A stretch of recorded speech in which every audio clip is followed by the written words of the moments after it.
Hello, mates. Hi, everybody. How's it going? I am well. Stop doing the mouth sounds. You're vile. You're fucking vile.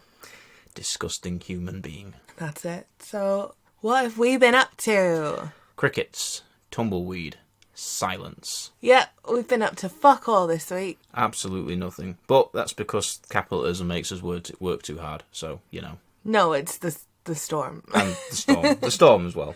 Yeah, I was meant to have a photo shoot today, but Mother Nature had other ideas. Mother Nature in the form of Storm Kira. Yeah, so there's currently no storm, but there's supposed to be a storm. It's a very disappointing storm. We're just looking out the window now, and I think the cable lines are just fluttering slightly. Swooshing a little bit, and the trees are moving. That's about as far as we've got for this storm so far. Yeah, so a bit underwhelmed, to be honest. Yeah. It ruined my weekend plans. Yeah. You know? So I can't remember if we said about the haunted hotel that we're staying at. I think we mentioned it. Yeah, tell them again anyway. Yeah, because, we have nothing going on, so I'm just going to repeat old stuff. So at the end of the month, we are staying in a haunted castle that's also a hotel. More of a hotel than a castle. No, it is a castle. Oh, okay. It's an actual castle. I did not know that. I can bring it up on Google. I'm going to bring it up on Google for you. I didn't know that. That's the hotel. That is actually a castle. That is a castle. That is genuinely a castle. Fair enough. Yeah, so we're actually staying in a castle. So we're not clickbait then? No. Good. So, and we're actually going to do an investigation there. Well, I mean, we're going to try. We're going to try. We have all the equipment. Well, most of the equipment. we have some equipment. Yeah, I have a night vision camera, a couple of, really cheap off-brand GoPros. Guan Pros. That's it. Or Go You Pros. Go You Pros. Go You Pros. And, what was it? We have our regular camera that we film on. And I have two DSLRs. Because you're a photographer. I am. And we have what else do we have? An EMF meter. Yep. We talked about the idea of getting a spirit box, but... We're just going to be proving demons and use a radio cycling through channels really slowly. Now who's shady, you bitch? Yeah, well, that's okay. We did this once before, and apparently we were too shady. So I don't want to get sued. So we had to start again. That's what we're going to do. No spirit box, because, we could go, and we could do this investigation...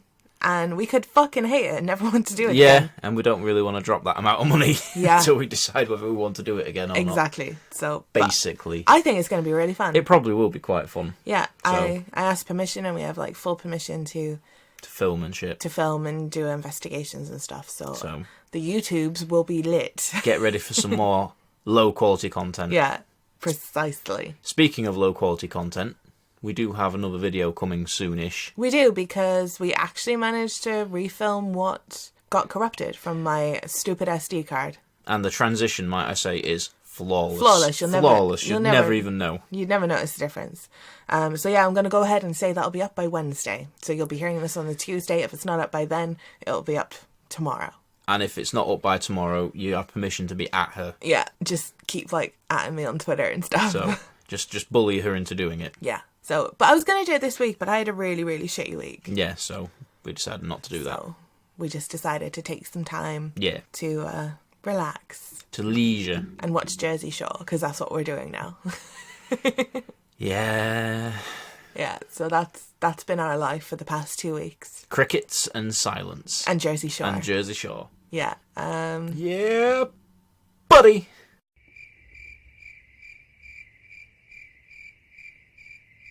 Yeah, so that's kind of it. Yeah, we did finish booking our Ibiza not anymore road trip because it's too expensive road trip. Yeah, because we were going to do a road trip, but the festival that we're going to in Ibiza, they wouldn't let us get our tickets. Without a flight number. And obviously can't get a flight number if you ain't fucking flying.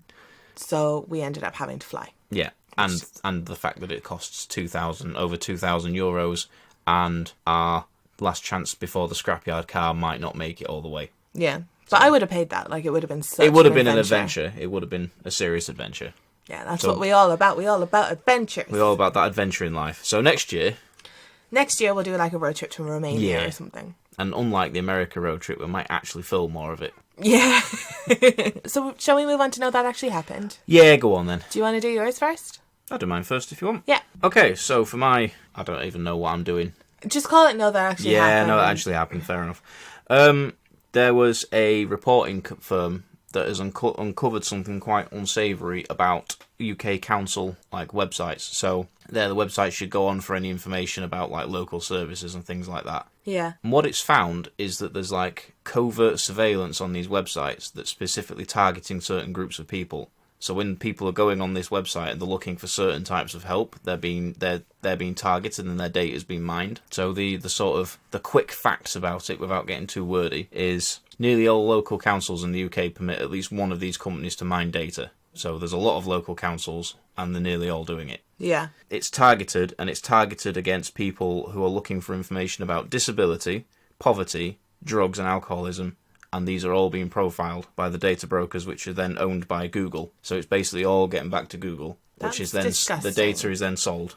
So basically, you're being sold without you knowing it. Like, Yeah. your personal information is being sold, but like, we all knew that anyway. Yeah. The company that's actually doing it's called LiveRamp, and they are part of the company that sold things to Cambridge Analytica. Don't get me started on them. So there you Do go. not go there. 6.9 million people, it thinks, have had their data profiled on these specific topics. What I want to know is, how much is it worth, monetary-wise? That's the real thing, though, isn't it? How much is this specific data about people with disabilities, in poverty, who are suffering from addiction? How much is that actually worth? And why is it being collected, and who's it being sold to? Is it being sold? It's being sold for ads. Yeah, Like, so it's targeted ads, basically. targeted ads.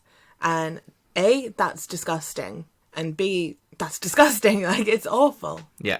It boggles belief that even after everything that happened with GDPR and Cambridge Analytica and everything like that, this kind of shit is still going on. You don't know what you're clicking when you accept the cookies and the terms and conditions when you get on a site. No, you don't. Just the last point, that none of the data collection companies had any consent to collect this data. All right, okay, then that blows my theory right out the fucking window. So that's fucking horrible. That's even worse. That is worse, yeah. So it was a very stealthy thing. So what's going to happen to them now? Probably nothing. Oh, that drives me up the wall. Because the UK Information Commissioner has had 17 months to enforce GDPR, and as we can see by this, she has not yet fully enforced GDPR. We're coming up to the deadline now, though. Well, it doesn't matter because they've left the EU now, haven't they? Oh, dirty fucking bastards. So, doesn't matter now. So, if you're in the UK and you're on these websites looking for assistance, just be aware that, you're being profiled and tracked and...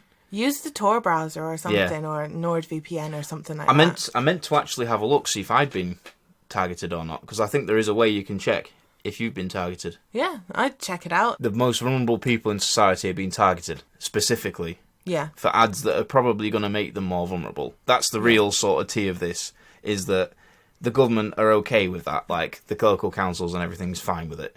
Yeah. So there's no morals there. There's nothing. And it's all about that sweet ad revenue. It makes me want to go full on Robin Hood. Like, and you've got to wonder what sort of ads that they're receiving as well. Are they ads that are going to help them, or is it ads that's going to make them worse? Yeah.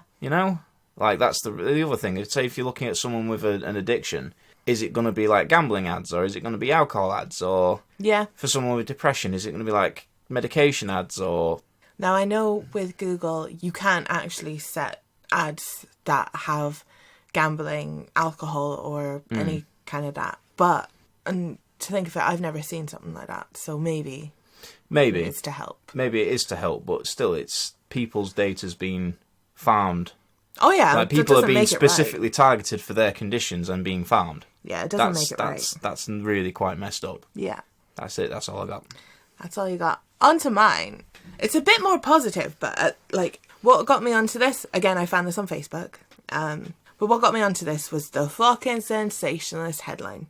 Mine comes from The Express. Bastion of journalism. No, I fact check this on other sites and that's stuff. Okay, then. CNN and Fox News have it as well. So I think I've read about this as well. Yeah. The headline reads, Chernobyl news. Fungi discovered in nuclear reactor which eats radiation. He's a fun guy. Hey.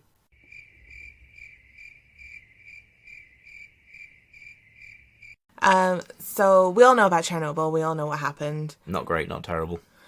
Fuck off. I served the Soviet Union. There's going to be 4 people who's going to be absolutely dying with laughter at this point. Moz is going to be one of them. Moz is going to be one of them. That's all for you. So a fungi which spawned inside the fated Chernobyl nuclear disaster could be used to protect humans from deadly radiation, researchers have found. So at first you read this headline and you're like, shit, this is how the zombie apocalypse starts. Like, oh shit, fam. So, but there is kind of light in the catastrophe of Chernobyl, as they say here. Is it like a glowing blue light? Stop! But the fungi was actually discovered in 1991, 5 years after the disaster, and experts have just now discovered that it feeds on radiation. That's really quite fascinating. Yeah, it has a name, and I'm not even I'm not going there. Is it very Latin and very long? Yes, it contains large amounts of melanin, the pigment that you find in skin that turns it dark. Yeah. The excessive melanin levels absorb the harmful radiation, turning it into chemical energy, in the same way plants convert carbon dioxide and chlorophyll into oxygen and glucose via photosynthesis. Wow. So it's known as radiosynthesis. Radiosynthesis. Okay. Scientists from NASA believe they may be able to extract the power of radiosynthesis from the fungi and use it to create a sun cream which protects against the sun's rays. Wow. Which is really cool. That is cool, because skin cancer is a leading cause of deaths in the world. So there's a scientist, not going to bother pronouncing his name because I'll butcher it. Is it very Russian? I'll go for it. Kasturi Venkateswaran. Oof. I tried.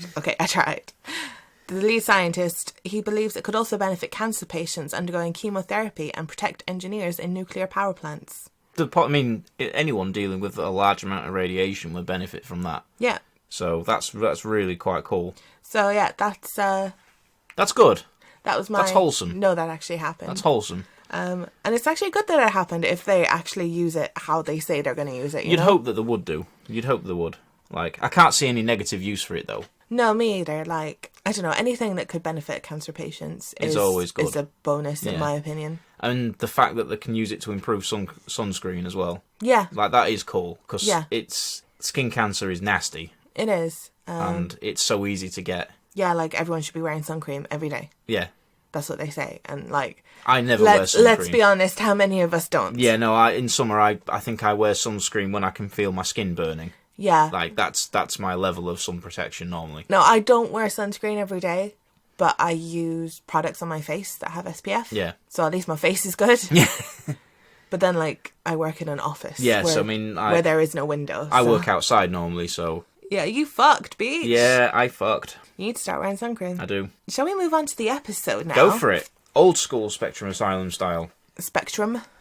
Spectral. So this one's kind of going back to our roots. We used to do episodes like this a lot, and then, I don't know, we just stopped. We didn't stop, but we just kind of found... We broadened our horizons a little. Yeah, we did.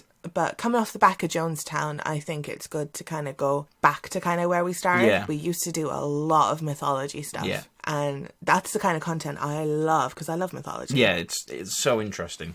It's so interesting, and you get to see how other modern day cultures are impacted by these ancient beliefs, and it's so fascinating. Yeah. I love it. Because it's mythology, you can kind of separate it from like some of the shittier things that people have done. Yeah, and you can separate, like, mythology ties into religion Yeah. as well a lot of the time, but it's separate. Yeah. So you can kind of almost appreciate religion without actually appreciating the religion. Yeah. You know what I'm saying? Yeah. Which I really enjoy. So this one we're talking about Jinn. Jinn. Not the gin and tonic. Not the spirit. Well, the spirit, but not the distilled spirit. No. That makes you sad. Yeah, I like gin. I quite like gin too. Yeah.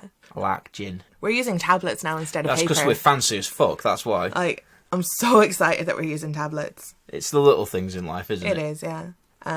So we titled this episode Jinn as in Djinn. Yeah. But that's kind of the angelicized version of it. Yeah, there's a few different ways to say it, isn't there? Yeah. And spell it. And... but I think the old Islamic way, it was Jinn, like Jinn. Yeah. So we're just going to go with Djinn. Yeah, even though it sounds exactly the same. Sounds exactly the same, but...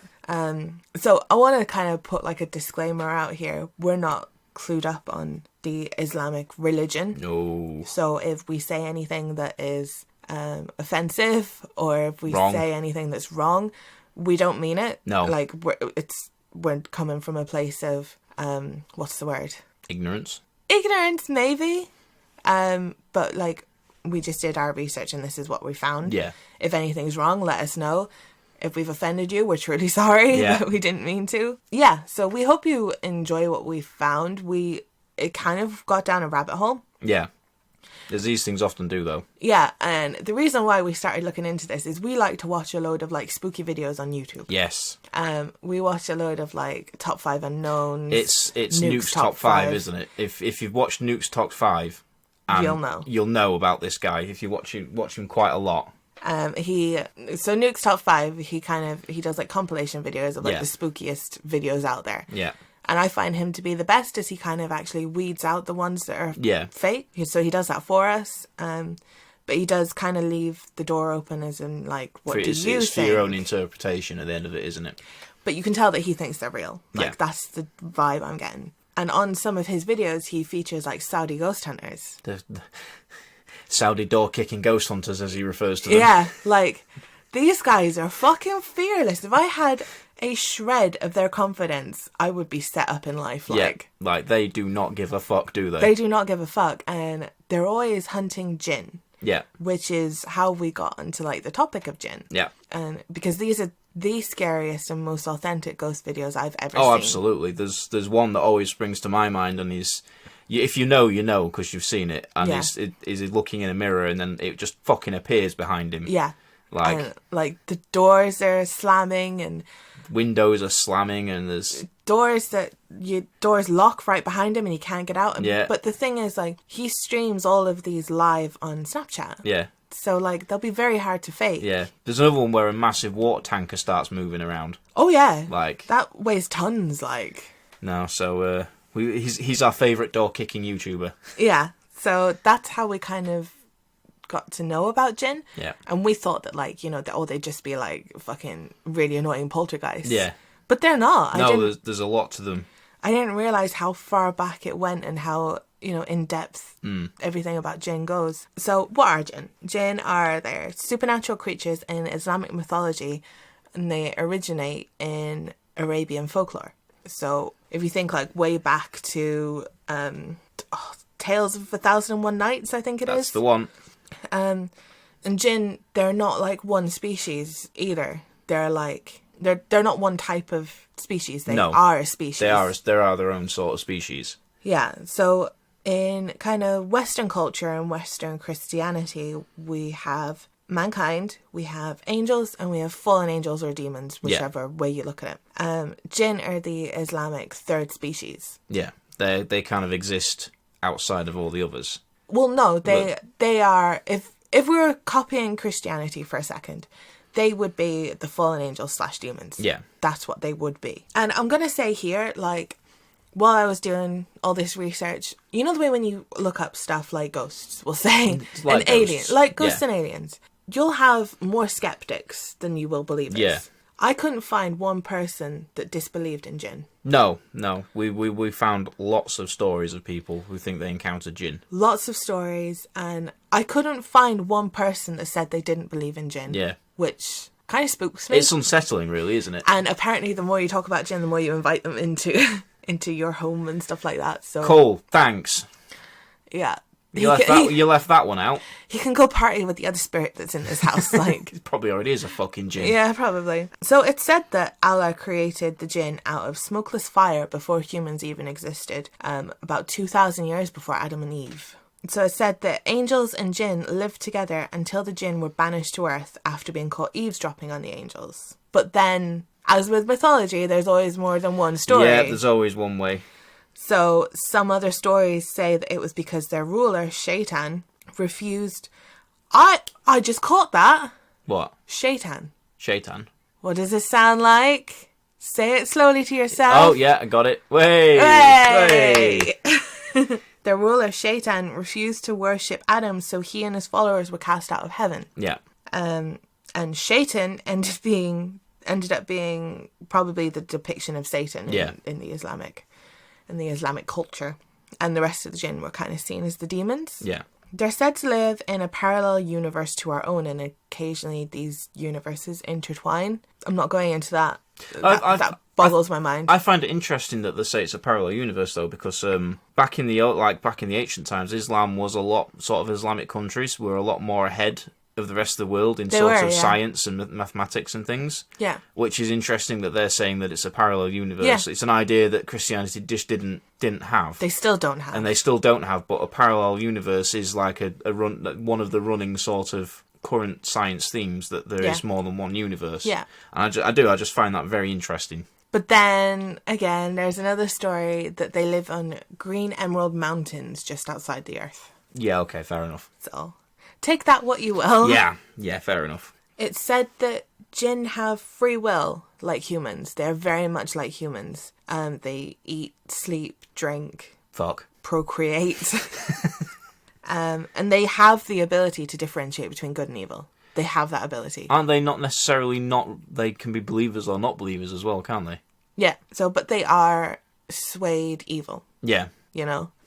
So it's thought in the Quran, it states that Jinn will also be judged at the Last Judgment, just like humans. So they really are a separate species altogether. Pretty much. So heaven will be filled with Jinn and humans, and so will hell. Yeah. That's really interesting, because I haven't really found another culture that thinks like that. No. That, like, for all intents and purposes, demons can be good. Yeah. Demons can have good and know the difference. No, not necessarily know the difference between good and evil, but they can choose to be good. Yeah. If that's what they want to do. Yeah, and that's not something I've heard before. No. But unlike Christianity, where demons are feared, Jinn, they were actually worshipped in pre-Islamic Arabia. When the Islamic period kind of took over, they were seen more like they were feared a bit more. Yeah. But pre-Islamic Arabia, they were kind of worshipped. Sort of like demigod type things. Yeah. Yeah. But what is interesting, I found about Jinn, is they actually have a lifespan, so they can die of old age, just like humans, which is super interesting. Although their lifespan is like quite a bit longer. Are Jinn elves? Is this what you're telling me? Are Jinn elves? Yeah. Yeah. Pretty much. Okay. Like, the look of them as well, like, it said a lot of them are shapeshifters. But they can look like demons. They can take on whatever form they like, that kind of thing. Originally, they were kind of thought to inspire the image of the genie in the lamp. Really? Wow. Yeah. What didn't help this kind of representation was the fact that Jinn were originally said to inhabit inanimate objects. So that's where the genie in the lamp kind of came from? No, not really. No? To really understand, like, kind of where the images of Jinn and the core beliefs of Jinn kind of came around, we have to go back to pre-Islamic Arabia. So King Solomon was said to have authority over the Jinn. This guy again.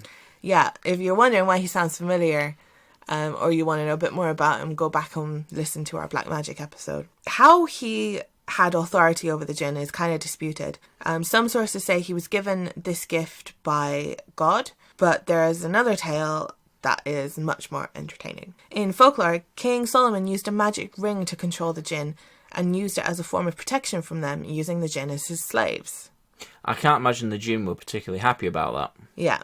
But this is the one I really like this one. There's another story about King Solomon and his Jinn. A Jinn was jealous about Solomon's reign over the Jinn, so he stole his ring while Solomon bathed in the River Jordan. The Jinn took over reign of the kingdom, which forced Solomon to become a wanderer. But God didn't like this, and compelled the Jinn to throw the ring into the sea, to which Solomon went and retrieved. Solomon punished the Jinn by imprisoning him in a bottle. There we go. There we go. That's where it comes from. That's where it comes from. One story that's kind of intertwined with all the sources and documented in the Quran is that Solomon used Jinn to build his palace and the temple and the city of Jerusalem. Wow. Which is a bit crazy. Yeah, they were very industrious then. They were. I would like to do a full episode on King Solomon at some point. He's a very interesting figure in mythology, and he crops up in a lot of places. He's so fascinating. Like, he's dipped his toe in every water. Like he just appears everywhere. He does. So fast forward a good few years and Islam is starting to be fully introduced and integrated into society. Yeah. Accounts at this stage are pretty patchy. They didn't disappear, but they weren't as well documented. Yeah. Some accounts say that the Prophet Muhammad divided Jinn into 3 categories. There are many types of Jinn, but we'll come to that in a minute. Yeah. The first category is Jinn that can fly. These guys are just the most annoying. Like, yeah, they'll inconvenience your day. Like, they're just shits. They can shapeshift, fly, and have lanky bodies, and are just generally creepy and unnerving, basically. Category number 2 is Jinn that are stuck to one location. These often stay in abandoned houses, ruins, graveyards, etc. Yeah. Which, if you watch Nuke's Top 5, I think that's the type of Jinn that they deal with quite a bit. Yeah. And category number 3 is Jinn that take the form of animals. So snakes, scorpions, dogs, cats, and for the dogs, it's usually black dogs, which we see in other mythologies and folklores. It does make you wonder if there's like a central thing. Like a universal sort of constant behind a lot of these old folklores. Like, that's what fascinates me, is so many different folklores say the same thing. Or very similar things. It just makes you wonder, like, is there any sort of truth to it? Yeah.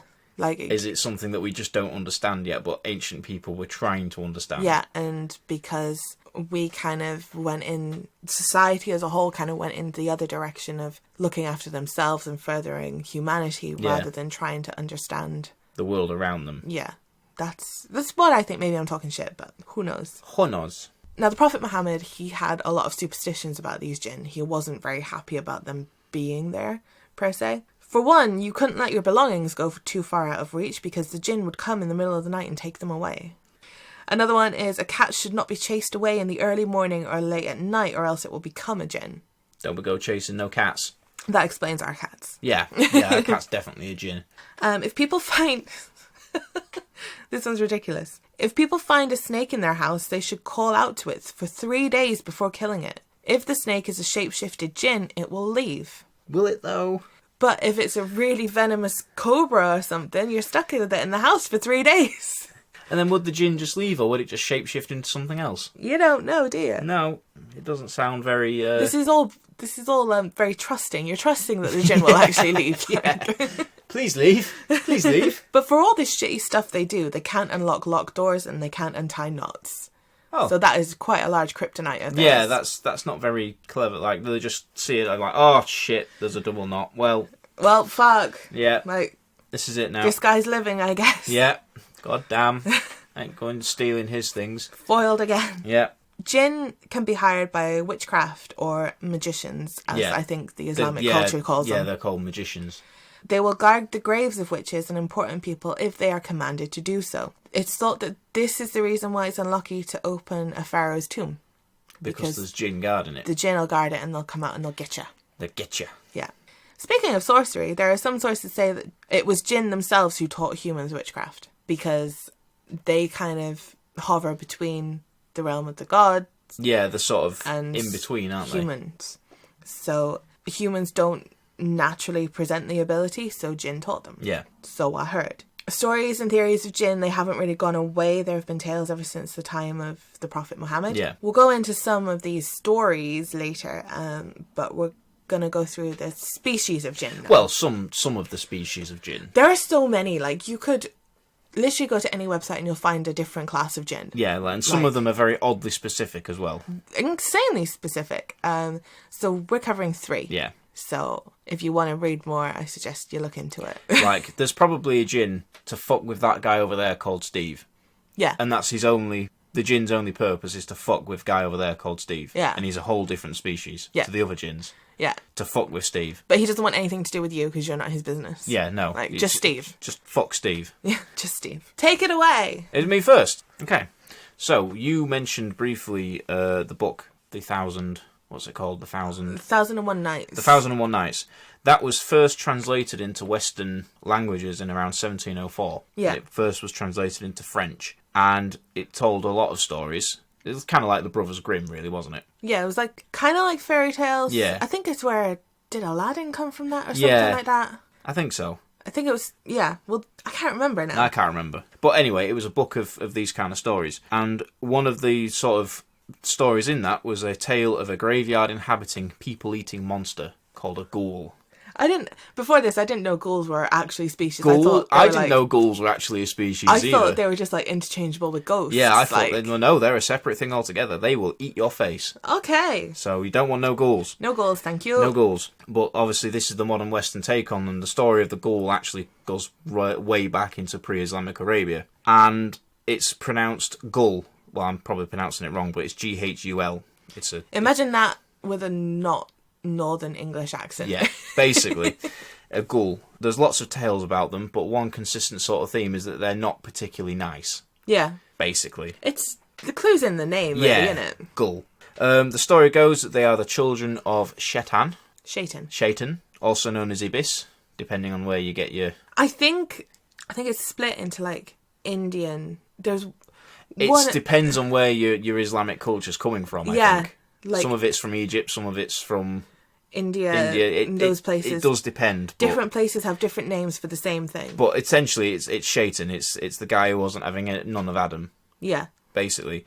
So these children are the ghoul. Like, they are his offspring. Shaitan himself wasn't that powerful, really. He only had sort of, like, a dark influence over other Jinn. Like, he wasn't... We think of Satan as the last boss. Yeah. And Shaitan was more of a sort of first boss. Yeah. Like, he didn't really have the minerals to really fuck your day up. No, he didn't. But his children, however, were totally different. So the ghoul, I say we were nasty. They were shapeshifters. They had a particular thirst for human blood. Like vampires. Yeah. Really enjoyed a good bit of face. So they liked eating people. They liked drinking people, basically. So they're like if vampires... were zombies. Basically, they're a mix of vampires and zombies. Shit, I don't like that. Nah, son. They had a particular taste for travellers. They liked travellers. Like gypsies? Yep. No, not... I mean, people wandering, travellers, as in... Wanderers. Vagabonds. Vagabonds. So not only did they like vagabonds, but they also enjoyed eating children. Yeah. So, not particularly great. And if they couldn't get any of the above, loved a bit of corpse. Corpse. So they'd eat anything remotely human if they're given the chance. Sounds like you if you were a cannibal. I think they were actually cannibals. I think they'd eat each other too, given half the chance. Yeah. Yeah, so, Well, where is the line? When you're eating humans, like, you may as well go for your own kind. Well, yeah, true. Do chickens eat chickens? Do chickens eat other chickens? I think they do if they're under the, like, really sad battery hen farming conditions. I think they will eat other chickens. Well, that just popped into my mind. Yeah, but you wish you didn't have the answer to that, did you? No. Yeah. So, as with other types of Jinn, there's more than one subtype. None of them are nice. Some of them, like you say, like to inhabit ruins and graveyards. They sort of hang out at night and generally get people. Others are sort of like a type of zombie where there'll be a dead human that's buried in a secret grave, and then they'll come out from their secret grave and they'll just fucking eat everything. Zombies! Living, dead, doesn't matter to them. Like Night of the Living Dead. Yeah. Wonder if that's where the legend of the zombie really came from. It's possible, isn't it? So, a lot of the time they were in the desert, and they kind of personified the fear of the unknown in the desert. Is that if you're going out in the desert and you don't know what you're doing, a ghoul will get you, and you'll never be seen again. Like you know how the Kraken and things like that sort of personified the fear of the sea? Yeah. Unlike mermaids and sirens, they're all like, that's the sea's gonna get you. Yeah. These sort of ghoul are the fear of the desert, if that makes sense. I didn't know there was a fear of the desert. It's fear of the unknown though, isn't it? If you're a traveller, think back to those sort of days. You're a traveller, you've got a torch, your pack, and some water, and you're setting off across the desert. You don't know what the fuck's out there. No. Like, there could be anything out there. Like ghouls. And face-eating zombie ghouls. Yeah, so that's that way they sort of personify the fear of the desert and the fear of the unknown. Yeah. There was a couple of specific ones. A female ghoul, called a ghoulah. Aww. Yeah. She would disguise herself as a beautiful woman and lure unsuspecting travellers into the dunes. And she had two ways of disposing with these unsuspecting travellers. One of them was where she'd play a flute and make men dance themselves to death. I've heard about that. Yeah. Their feet, literally go to, bloody stumps or something. Because they just can't stop dancing. They can't stop dancing. I think the sirens do something similar. Yeah. Sirens, they would sing and make ships crash against the waves and stuff. Yeah. Because the ships won't be able to stop. No, it'd be the men steering them. Yeah. They wouldn't be able to stop. Yeah. So, yeah, they're like desert sirens. Yeah. Or they'd just eat them. Fair. If they're feeling a bit peckish. Yeah, they'd either dance to make men dance themselves to death, or they'd just fucking eat them. That's nice. So, gotta get your fill. There's another tale of this is what I was saying about a very specific kind of ghouls. This is one called an Uda. And he's a male... Uda. A male desert inhabiting ghoul. His method of operation would be to lure male travellers into the desert where he would attack and rape them. So, male on male. Yep. That's frowned upon in It is. is Islam. It is. It would also leave their anus infested with worms. So That's a fucking shit way to go with that. Yeah, Uda. Very specific. Very. Yeah. Oh, Lord. Yeah, you don't want that. Oh, boy. So, you've come across a ghoul, and you're lucky enough not to have been attacked, been danced to death, or eaten. What are your next options? Well, I know because you told me. Well, Like... as you said, Jinn can die, and ghouls are actually vulnerable to mortal weapons. How many mortal weapons? Most of them, actually. Oh, really? Yeah, most of them. I thought it was just one. No, most of them. I mean, there is a recommendation, but like any sort of large, blunt object will do it. Sunlight they don't like sunlight, and they don't like having passages from the Quran read to them.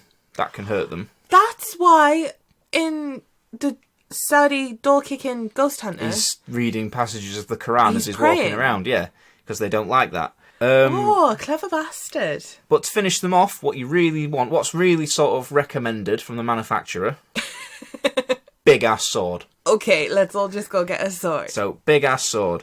And what you do is you take your mighty big-ass sword, and you violently introduce the blade to the ghoul's head. So you stab him in the head? No, you fucking overhead swing. Oh, like a great sword? Oh, yeah. Okay. You're aiming to cleave it in half, basically. Okay. Yeah. The problem... So we're going to go Ned Stark on this guy? Yeah, absolutely. Like, okay. But you only get one shot. Right. That's the catch. You have to kill the ghoul in one hit.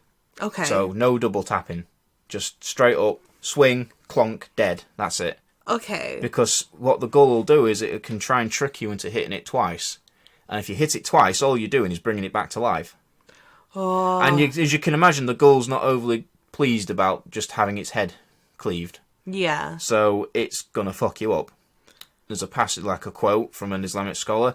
He will not die, but will live and destroy us. Fantastic. So yeah, no double tap. I wonder, like, what if you think it's a ghoul, but it's not? Like, how many people have died that way? I imagine in the old days, probably quite a few. You're like, you're a Jinn, I'm gonna fuck you up. And then, like, there's an actual human just there bleeding. dead.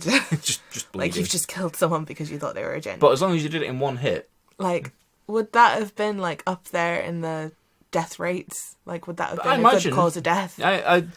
People were, like... I was reading a story from 1990 in Bangladesh where there was, like, a load of murders going on. Yeah. And people were suspected that it was a Jinn. Fucking and a woman hell. was actually murdered because they thought she was the Jinn that was doing it. Oh, alright. Yeah. And she wasn't even, like... It wasn't just one single blow to the head either. Like, she was kicked to death, pretty much. But you're not supposed to do that. No, you're not supposed to do that. So even if it was a Jinn that had done it wrong...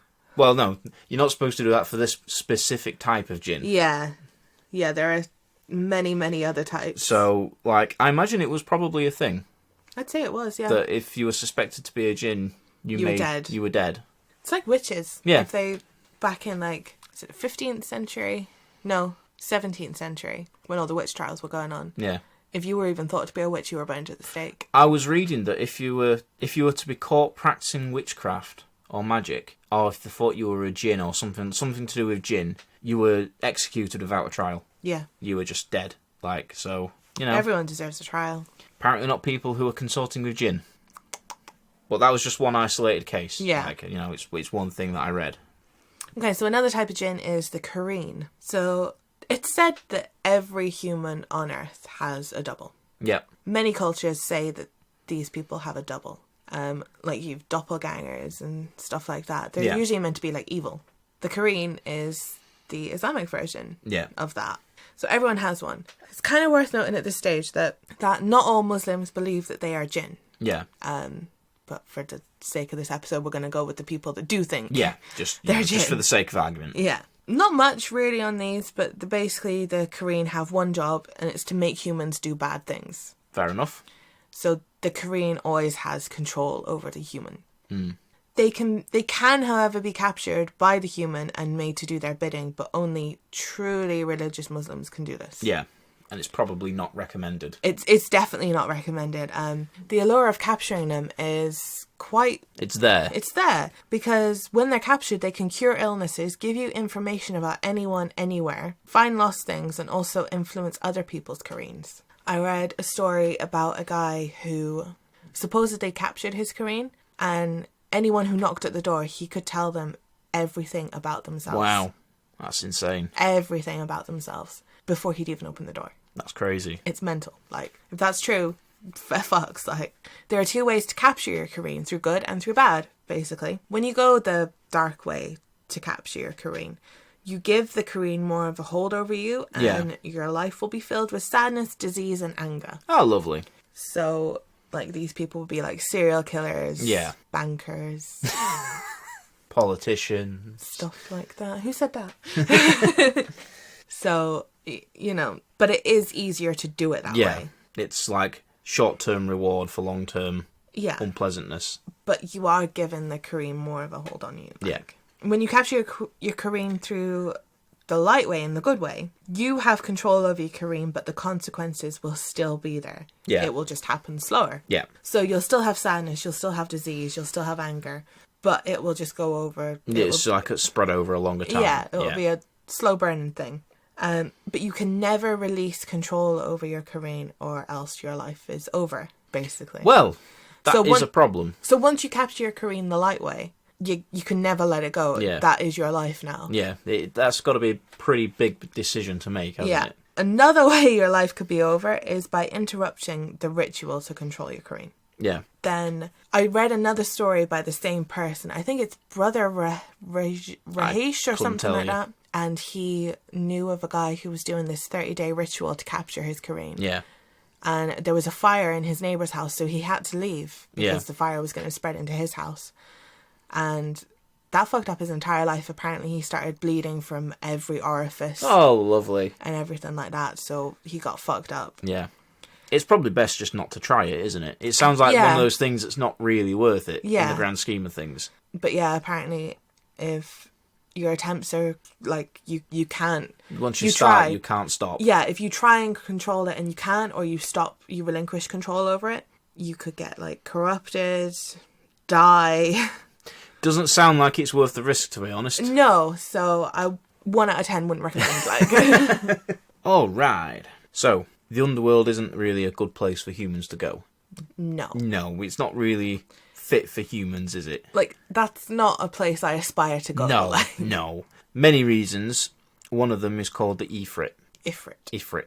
I think it's pronounced Ifrit. I don't know. Anyway. Okay, go for it. So, picture, if you will, a huge winged creature made entirely of smoke and fire that lurks around the deep and dark places in the world. That's fucked up. Yeah, it's not very nice, is it? No. Unlike a gull, your big-ass sword does fuck all. Okay. Sort of mortal weapons aren't really a thing that the Ifrit is bothered about. Not great. There's no escape, and unless you happen to be a magician, there's not a lot you can do. So you're fucked, basically. Yeah, basically. This guy isn't nice. If you are a magician, however, you do have some options. Your magic can hurt it, or if you're feeling very, very brave, you can bind the Ifrit to you. Why would you do that? It's a case of do this on your own head. Right. Wouldn't recommend it. 0 out of 10 would not recommend. No. So, the legend of the Ifrit, there's, again, like all legends, there's a couple of sort of stories. One of them is tied directly to King Solomon himself. Of course it is. It all goes back to him. Yeah, where an Ifrit offers to carry the throne of the Queen of Sheba to the king. I read about this, yeah. And, however, the duty is given to another, who knows his scripture more, and the Ifrit is pretty pissed. So it feels scorned. It causes a lot of trouble for the Prophet Muhammad afterwards. So the Ifrit begins to pop up and generally harass the Prophet Muhammad. It interrupts his prayers and generally causes him a massive pain. Poor lad. Yeah, the only way you can defeat it is to say a special prayer that was given to him by the Archangel Gabriel. Alright. And that's the only way you can defeat the Ifrit. Or, the alternative is that the Ifrit is formed from the spirit of a person who's been killed. Not died of natural causes, killed. So someone who's been murdered? Yeah. They wander close to the scene of death or the places that the deceased were often in. So like a ghost? Yeah, kind of like a ghost. But a ghost that can fuck you up? A ghost that will fuck you up, however, because they are very dangerous, and the Ifrit will often try and take revenge on the killer, either by causing them harm, scaring them, or trying to kill them. Well, to be fair, 90% of the time they probably deserve it. Probably, yeah. So, like, that's fine. Go off. Yeah. Again, they're formed by people being killed. So the only way to stop it is that you happen to have a pool of blood from the person you've killed. You drive an unused nail into the pool of blood, and that is supposed to try and stop the Ifrit from forming. Alright. Or you could just not kill people. Yeah, like, if we're going to recommend something, we're going to go with that. Like, don't kill people. Yeah. They're from the appearance of them, the smoke and fire and everything, they're kind of depicted as bad. Yeah. But they're very sort of, they're not really good or evil, they're kind of neutral. Yeah. While depicted as evil. They are very cunning and ruthless, though, to the point where God will use them to carry out some of his harsher wills. Right. Because they are so cunning and ruthless and right. generally not great. They like to be used for things like blood vengeance. What the fuck's that? Well, blood vengeance would be if someone spills your blood or something like that, or kills one of your family, you declare like a blood crime against it. Oh, for fuck's sake. The thing carrying out the vengeance is an Ifrit. Okay. So. Okay. And they are a particular big threat to women as well. Come at me. Because they can and do marry. They do marry? They do marry. Alright. They will marry with humans. Are you an Ifrit? No. Do I look like I'm smoking or on fire? Well, you hot, you're a snack. Oh God, please stop. So it's recommended that when women are exploring dark and dangerous places, like, because they're sort of like ruins and stuff, but the writer I was reading, he says that they're probably now more likely to be in sort of dark bathrooms and abandoned factories and things like that, dark, unoccupied places. The places we like to go. Yeah. It's recommended to say a prayer before you enter them, otherwise you're going to get your ass married. Married? Married in the sense of, here's my talons into your shoulders and away we go. Alright, okay. So... Not good. No. Then that's all there really is about Ifrit. Like, they're not as well known as some of the other types of Jinn, but they're pretty fucking nasty. Like, what they are known is, they are known for their sort of ruthlessness and cunning and being kind of, not immoral, but sort of amoral. Yeah. Like, they're kind of negative anyway, but they will just do things because they want to. They're not really bound by an ethics or anything like that. Yeah. And it's said that God does like to use them for some of his nastier wills, if that makes sense. Yeah. Like murdering and vengeance and that kind of thing. Yeah. Not great. No. Not great, not terrible. Okay, so we'll go into like some stories now, I think, of people who have presumably encountered Jinn. I'm going to go first, just saying. Okay. Mine comes from Reddit. It's posted by the user Dreamster Forest. He gave me permission to use this one. Pretty cool guy. He hasn't experienced anything since. Cool. So the post title is Jinn Genie Emoji Experience. Okay. And it goes, so I was reading about Jinn and came across a post here made by an Arabic describing what he knows about them from having lived in a culture who has the most experience with them. I decided almost on a whim to make contact with any who were willing to interact with me.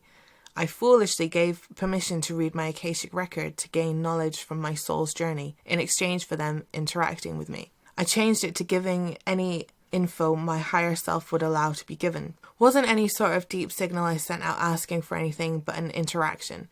I wanted to contact one who is positive leaning and could tell me something about their culture and peoples. Anything they wanted to impart to me that they thought was important. I quickly made sure that his was for anyone, either positive or neutral. Once I started sending out the signal, I did this by holding that intention.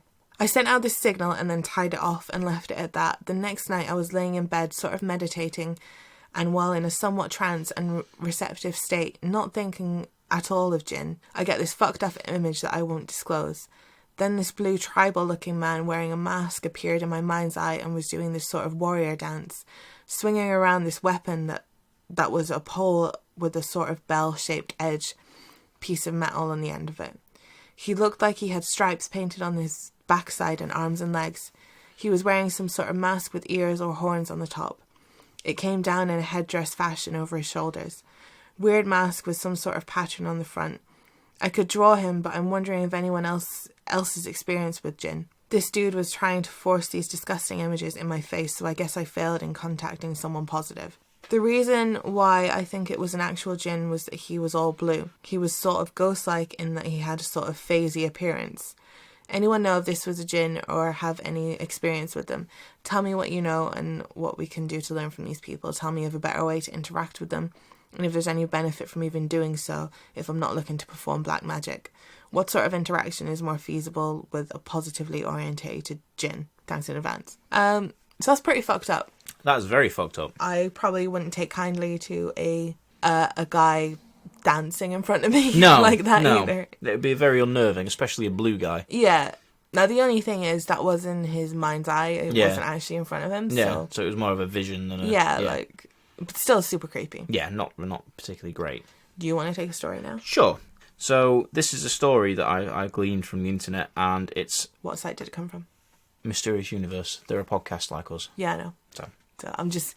You got to credit where you took it from. I got it from Mysterious Universe. And this is the story of an ex-army security guard working in Karachi in Pakistan in 2005. This is his story. Sometime past midnight, he was sitting on his chair when we were woken up by screaming as a man jumped over the gates of the house and entered in shock. Mind you, this was a man aimed with a 12-gauge shotgun, like a 12-gauge automatic shotgun. Upon inquiring what was wrong with him, he kept repeating the same story for an hour. He said that in an empty area between two houses, he first saw a rabbit hopping right opposite to where he was seated, and in an instant the rabbit was sort of transformed into a cat whilst moving towards him. As this was happening, he tried to dispel this event as an illusion, as you would. However, he was soon terribly shaken as the cat now started taking the shape of a woman. He clearly described the transformation, and at the point where he saw the half-woman entity, he got so scared that he started screaming, and his legs, which were jammed, were able to find the strength to jump into action over a 6-foot gate and into our neighbour's house. As far as I remember, he left his gun outside and we had to gather it later. Our neighbourhood remains in a state of shock and fear for quite some time after this event. The guard had been with us for nearly a year, and after this he was never the same guy again. Soon after, he swapped his duty roster with another guard. I fucking would as well. I think I would do as well if I saw something shape-shifting in front of me. Absolutely. So fuck that. Fuck that. Straight off. Mine comes from Creepy Hollows. It's like a forum for like witchy and spiritual kind of stuff. Now, this was posted back in 2015. It was posted by cfergu01. Couldn't get in contact with them because it was so long ago. Yeah. So, it says, "Hello, fellow spirit keepers. My name is... and I'm completely new to the practice of spirit keeping. Right now, I'm the proud keeper of an Ifrit Jinn, who we call T. Man, are you insane? What the fuck is wrong with you? Yeah, we call T, and I have a Venetian dragon from CH on the way, but I suspect my dragon's already with me. I've only had T's vessel with me a few days, but I've already experienced something amazing and I just have to share. In the last few days I've had T, I've been keeping his vessel near me as much as possible, talking to him out loud and telepathically, sleeping with him near me or under my pillow and meditating with him around midnight. I think we've already hit it off as I've already had some amazing experiences with him. On the morning of his arrival, I woke up and saw his silhouette for a split second. When we meditate, I hear him breathing, and when I'm stressed or scared, he sends soothing energy. Now comes the story. I've been taking online classes during the winter break and managed to fall behind my schedule on my assignments. It's the last week of the course, so I've been working my tail off to catch up. I didn't want to give up connecting with T just because of my schoolwork, so I've been wearing my vessel while completing my assignments. I hoped that maybe he could get to know me better if he became familiar with the way I thought. As my deadlines approached, I became more and more stressed and panicked, but just as I was getting closer to losing my cool, T would send me a wave of calming energy to reassure me. Today was supposed to be the deadline of all my assignments and final essay, but I was still majorly behind. I spent all of today typing furiously, and true to form, T was holding me together all the way. After 4 hours of work, I felt like checking my email for some reason. Amazingly, my professor sent out an email informing us that he was extending all of our deadlines. Apparently, he's been ill the past few weeks and decided that grading wasn't in the best interest of his health. Ill, I'm sure. Now, I don't think his illness has anything to do with T, since I was adamant that wishes that would harm anyone are off limits. But my professor's sudden decision to extend deadlines was far too perfectly timed to have been a coincidence. Since I'm so new to Jinn and spirit keeping in general, I haven't established a procedure for wish granting. Honestly, with only 3 days under my belt, I didn't think I'd need to worry about it for a while. I am perfectly convinced, however, that T realised how worried I was and decided to help me. He's so amazing and I'm so grateful to him. I can't wait to... Blah, blah, blah, blah, blah. Yeah. That sounds... I'm going to guess that's a lady. Sounds like it. So I think that Jinn's going to marry her ass. Sounds like it, doesn't it? Like, yep. I don't know if... they're nice. They can be nice. Well, from the sounds of it, it doesn't. So maybe he did cause harm. Maybe he did, but don't forget they are sort of amoral. Like, yeah. He might have been nice to her, yeah, but not nice to the other guy. Yeah. So his direct action to her was nice. Yeah. But the action to the other guy, because there's no kind of... Yeah. There's no sort of... They're naturally kind of dark swayed anyway. Yeah. So your theory is that, well, he thinks he's being nice, but he's not being nice. Yeah. At the same time, it's that kind of. So she thinks he's being nice. Yeah, you can kind of relate it to a D&D. It's like not good evil, obviously, but like neutral evil, maybe. Neutral evil, yeah. Like he thinks he's being nice. Yeah. But it's very in a bad underhanded. way. In a bad way. Yeah. So. Do you have another story? I do. Okay. Is that your last one? It is. Cool. One more story. From June of 2003, it was told by a soldier who'd been stationed in Mosul in Iraq during the war there. Mm-hmm. Myself and two other guys from my squad were sitting on the balcony of the second floor of a station pulling security on our shift.